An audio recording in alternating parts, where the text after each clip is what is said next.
Was it spontaneous uproar or staged anger? The ANC's national chairperson, Gwede Mantashe, was sent packing by 1,800 Cosatu delegates at the Federation's 14th National Conference yesterday. As he went on stage to deliver the ANC's message of support, hundreds of the delegates left their seats, walking to the front of the venue, singing loudly, and they clearly didn't want to hear a word he had to say.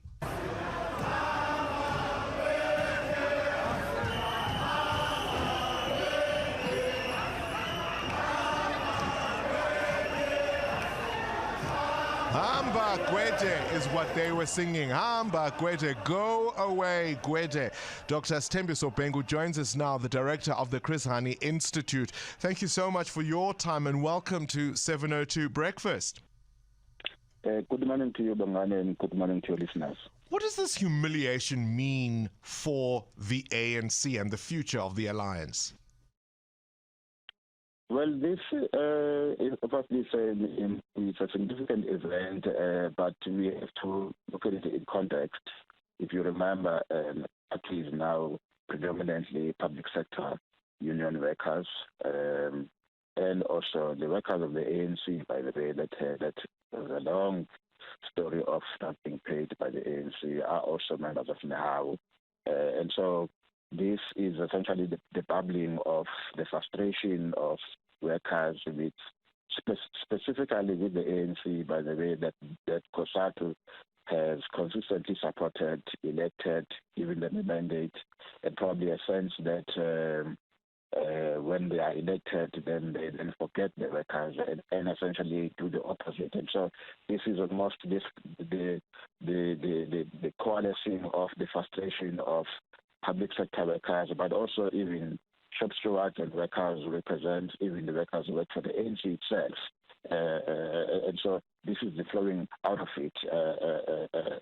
It's still going to be interesting to see how does that translate also into the kind of discussions that then emanate from today, even tomorrow, around policy issues, even around the issue of the alliance. And so that's what is going to be interesting, whether is that going to translate itself into those kind of debates. Here's a question, and I'm going to ask you I'm going to ask it rather in two parts. The first one is how much is the leadership of the alliance really at variance with members? And the first part was, of course, Zingiswa Losi, the president of Cosatu, endorsing Ramaphosa's administration, saying that a continued partnership with the embattled governing party is still the only way to defend workers' rights. That's clearly not the message of the rank and file.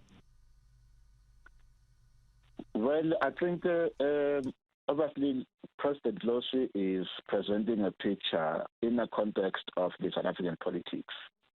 And I think in many ways, even probably a lot of workers themselves, they will probably note that on paper in terms of manifestos, pronouncements that are made, there is not a party in South Africa that makes the pronouncements.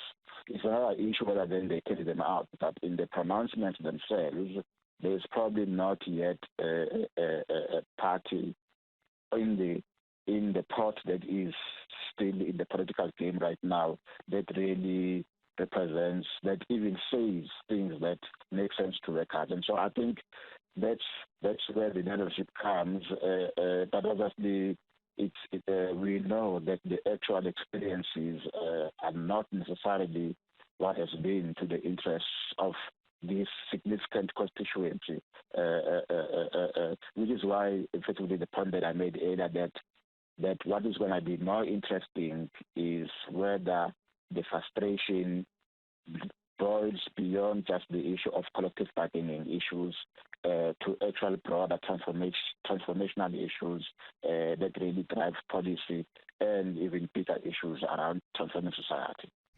Well, I want you to have a listen to how Gwede Mantashe responded to journalists who were questioning him about what happened yesterday. Workers are angry. Now, if I didn't get an increase, I didn't After I wish I could join them. I'm 5 years now in government. I've never got an increase. So, but I don't demonstrate this way. Okay. All I'm saying is that there are formal structures which have nothing to do with the political setup. They are technical. They are structures that are meant by bureaucrats, and bureaucrats must do their work in those structures. The bargaining council is not managed in the Congress. It's not managed in the Tool House. I had to smile at the comparison he makes of himself with the workers, because, of course, all of this goes back to 2018 and government's U-turn and what was promised to workers. Ultimately, what should Congress resolve in terms of addressing the challenges workers face?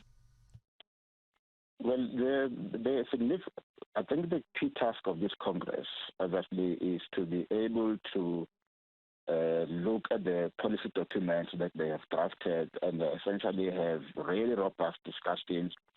Cosatu has to come up with a very clear alternative around economic recovery plan. Our economy is in crisis, is shedding jobs. So Cosatu must speak with clarity and strategically on that. Cosatu also must speak with clarity on the just transition, including our energy crisis, and essentially being able to outline specific and clear proposals around energy recovery plan. And obviously Cosatu must speak very clearly around the socio-economic challenges, unemployment, poverty, inequality, and around what are some of the interventions on the issues of universal basic income. And so these are the kind of things that I think this Congress must be clear on. But one of the key ones, I think, and it was good to see that yesterday there was even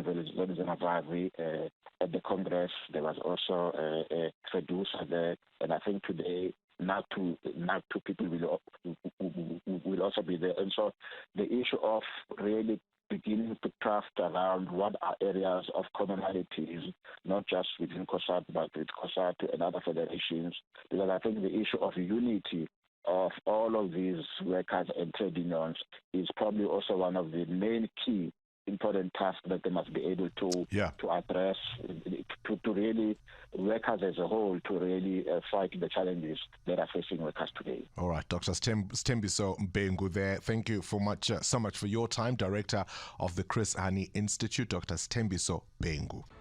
Current events, developing stories, tough questions, your voice making a difference.